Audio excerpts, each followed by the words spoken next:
This is all wrong. I shouldn't be up here. I should be back in school on the other side of the ocean. Yet you all come to us young people for hope. How dare you? You have stolen my dreams and my childhood with your empty words, and yet I'm one of the lucky ones. People are suffering. People are dying. Entire ecosystems are collapsing. We are in the beginning of a mass extinction, and all you can talk about is money and fairy tales of eternal economic growth. How dare you?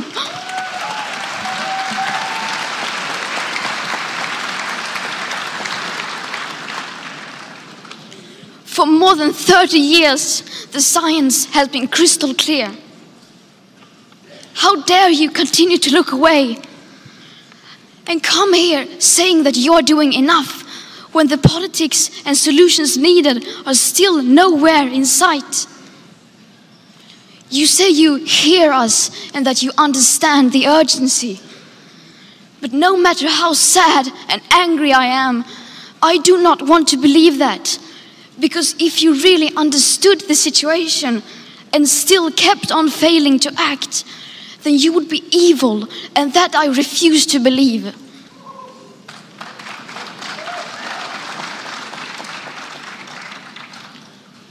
The popular idea of cutting our emissions in half in 10 years only gives us a 50% chance of staying below 1.5 degrees and the risk of setting off irreversible chain reactions beyond human control. 50% may be acceptable to you, but those numbers do not include tipping points, most feedback loops, additional warming hidden by toxic air pollution, or the aspects of equity and climate justice. They also rely on my generation sucking hundreds of billions of tons of your CO2 out of the air with technologies that barely exist. So a 50% risk is simply not acceptable to us, we who have to live with the consequences. To have a 67% chance of staying below a 1.5 degrees of global temperature rise, the best odds given by the IPCC, the world had 420 gigatons of CO2 left to emit back on January 1st, 2018. Today, that figure is already down to less than 350 gigatons. How dare you pretend that this can be solved with just business as usual and some technical solutions? With today's emissions levels, that remaining CO2 budget will be entirely gone within less than 8.5 years. There will not be any solutions or plans presented in line with these figures here today, because these numbers are too uncomfortable and you are still not mature enough to tell it like it is. You are failing us. But the young people are starting to understand your betrayal. The eyes of all future generations are upon you. And if you choose to fail us, I say we will never forgive you.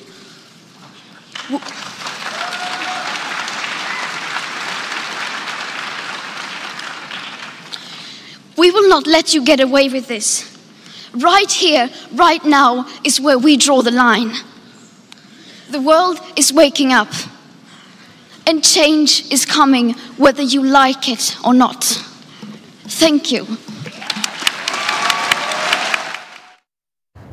And that is Greta Thunberg, of course, giving her remarks and pretty much shaking up the world with her comments. And remember that President Donald Trump has also tweeted about this, and this is what he had to say.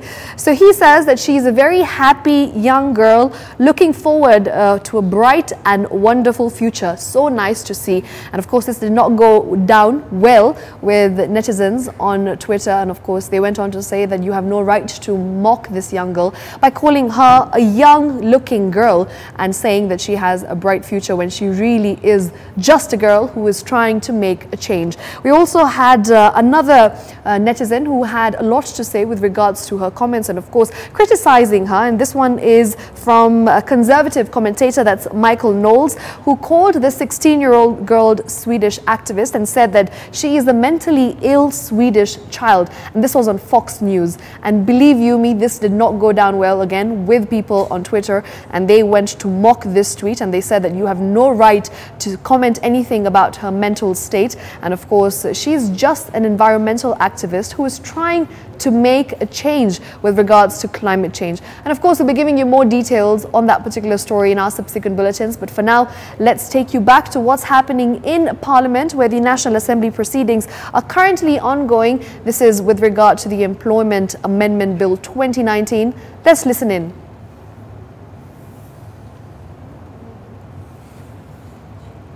And these kids that are usually abandoned by some other, a part of the members of the society, need love, they also need attention, they also need that warmth to belong to a certain family. And what this amendment is doing is to give exactly that.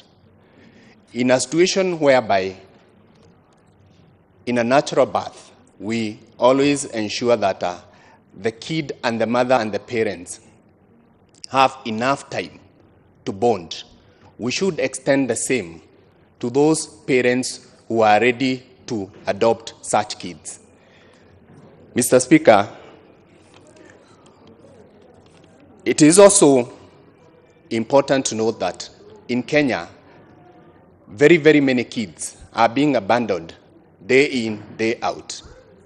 And therefore, it is important also for those families that may be able to cater for such kids to provide them with an enabling environment, be it by way of legislation or otherwise, to ensure that we encourage those who can be able to do that and do it smoothly.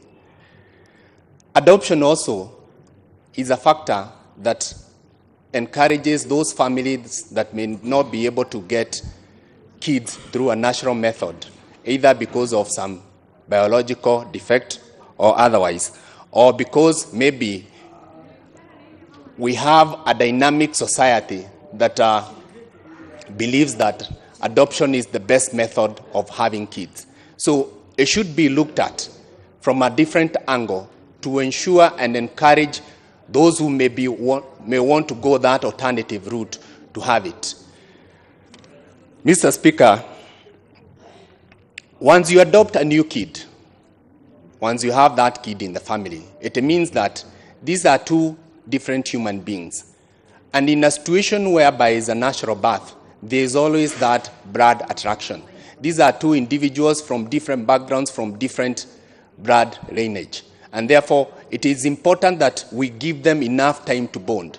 Indeed, Mr. Speaker, I would request the Honorable Member, Mother, perhaps you should have put 6 months to give the two people, the mother, the father, and maybe the adopted kid, enough and sufficient time to bond. So, I know many of the children's home and orphanages are doing some good work in trying to give them some nest where they can experience that human warmth. But there are some others that are doing business using those innocent souls. And therefore, when we find a situation whereby a different human being is ready to adopt such a kid, then the more reason why we should have very positive laws that encourage them to do this. By doing what the amendment is trying to do, we are trying to give these new ones a new lease of life. And once they have a new home, they will now be able to grow in a normal family life that is envisaged in law and in the Bible. So I stand to support, and I want to encourage the Honorable Member that maybe she pushes this from 3 months to 6 months. I support. On that, Honorable Gishui.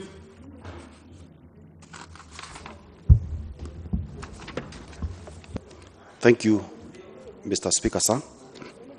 I also support the amendments as proposed by Honorable Mother Wangari, especially recognizing the fact that children's rights are human rights. And as you look into the process of adoption, you are aware, I'm very aware that there are several procedures that are undertaken before a certificate is issued. And bonding between the child who is adopted and the mother and the father, that is a right that is recognized at the international instruments. I can cite several rights of the child, especially the Convention on the Rights of the Child. That is 1989 Convention. And one of the rights that are enshrined in that particular instrument is the right to association with both parents. And there are also several other instruments, like the Geneva Declaration of the Rights of the Child. That is the 1924. All those recognizes the rights of the child, and especially to this adopted child who has been given new lease of life. It is very important to have time to bond between the adopting parent, and as has been proposed, I would also encourage and propose that that period should be enlarged to give ample time between the child and the mother, so that the child can have time to realize and enjoy. All right, of course, that is the national proceedings with regard to the Employment Amendment Bill that is currently ongoing in Parliament. So we're definitely going to be covering that later on. But right now, it's time to go to Nyeri, where we've got our reporter, Wahu Ngugi, who's on standby. Now, I don't know if you remember, but years ago, children in primary school used to be taught how to grow crops through 4K clubs. And right now, there is word of reviving this particular trend and, of course, this practice. So we've got our reporter, Wahu Ngugi, who is going to be giving us more details with regard to this, and of course what exactly is the plan for the 4K revival in Nyeri.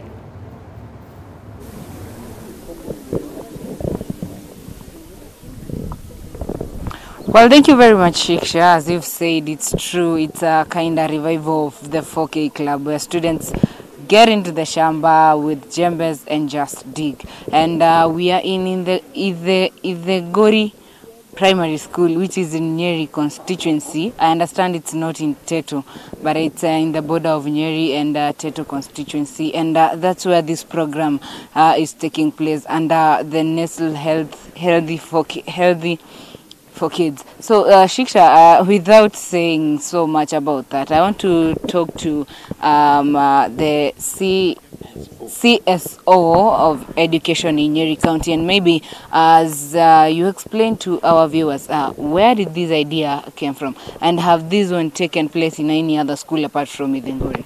Thank you so much. I'm Joseph Karaigwa Waigera. I'm the Curriculum Support Officer, Municipality South Zone, and today we are privileged to have the Nestle company assisting in our activities, nutritional garden, and this is a company that has assisted us since 2017, and in terms of improving the health of the children for better learning and performance. Now, this is not the only school. Actually, we have covered all the schools. There are 23 in number here, and we also have 20 others in Nyeri Central. So we have around 40 schools that have been covered here, and many others in the county. Now today, we have come to witness one of the schools, this is Idhinguri, that has done so well in terms of receiving the training from There's a Madam Jane who came here in 2017 and has done a lot engaging the teachers and also the learners. What we have today is that we have some authentic activities which are practical, whereby children are engaged in planting of vegetables that are used in the school, not just for farming, but also benefiting them nutritionally, and also when they have excess, they also sell. They sell to the teachers, and then they can plan trips that they go, like the ASK shows, and that one assists. Apart from that, we are also having the new curriculum, the CBC.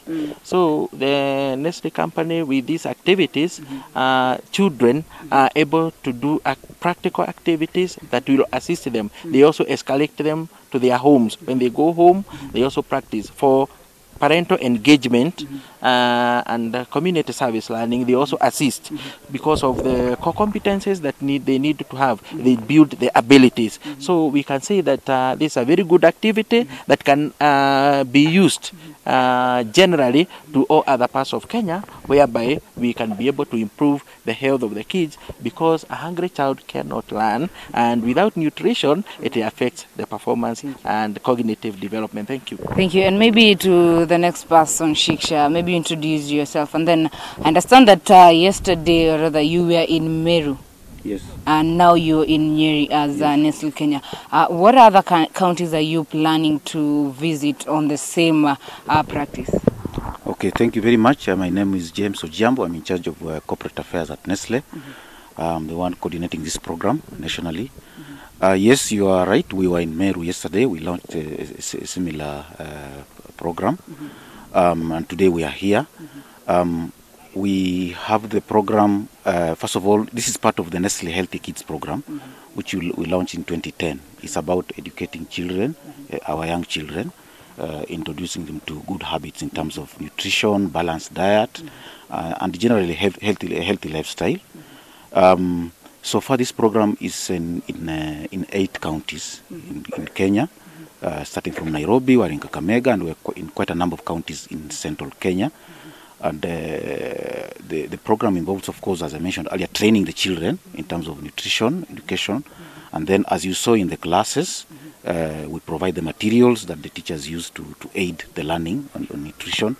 But part of the program also is to help the children to learn other key skills like these ones of planting kitchen gardens, to supplement the diet they take in school and also to take at home.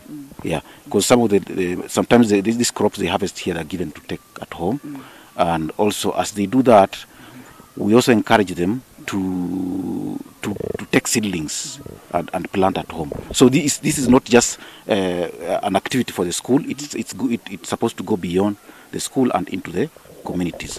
So today we are planting we have done the planting here. We support them, as it was mentioned earlier, with the relevant inputs.